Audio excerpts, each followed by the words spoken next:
We've got some Shishito peppers. Shishito pepper. Right? Yeah. Okay, and we're gonna make those up. First, I got to tell you, the reason I always have trouble pronouncing this is this is my son's dish. Your son's dish. He was originally supposed to be with us here today. Where is he, Tom?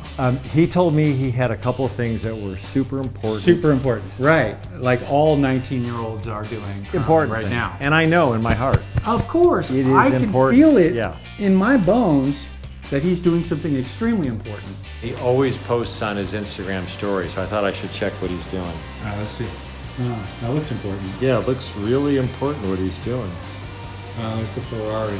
Yeah. Yeah, it looks important. Yes, I think this is a self-study program for college. Is that what it is? Yeah, I'm almost positive. Yeah, okay, great. So we've got the pan. It's been on for about 5 or 6 minutes. We're gonna get it pretty hot. We're gonna add in my normal measurement, couple tablespoons. Couple eyeballs. Yep, couple eyeballs on that. eyeballs of olive oil. You need Right. We're gonna throw the peppers in. Okay. Oh yeah, sizzle. Wow. We're gonna put a little of the Maldon salt in. Yeah. Now these are simple.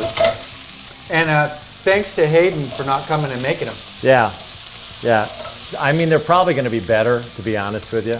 Yeah, they probably are. I Yeah. mean. All right, so we got some lemon cut up. Yep. What's happening with that? Little lemon cut up. We're gonna take a lemon squeezer. I cut the end off Yeah, just I to make see it that. fit a little bit better. Oh, okay. They might squirt all over your face, no? No. No? Wow. Look at that. Oh, yeah. Likey, I likey.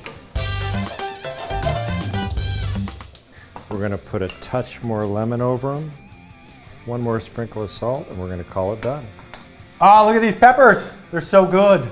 Occasionally you'll find one that has a little bit extra in there. That's a little spicy. Yeah. You know, you get every now and then, you get a couple in every batch that are super hot. The first time we tried these, my wife came home with a package of what she thought was shishito peppers. How'd that work out? Well, they were miniature jalapeno peppers. I went in there and I took the first one. Yeah. Bad call. Yeah. So we learned how to pick the right ones out. Yeah, the one that says Shishito underneath it. Exactly. Hey, thanks for watching. You want to see more cool videos like this one on Dad's That Cook? Make sure you subscribe. You want to win some really cool stuff? Subscribe. You want to get notified? Make sure you know what's going on? Subscribe.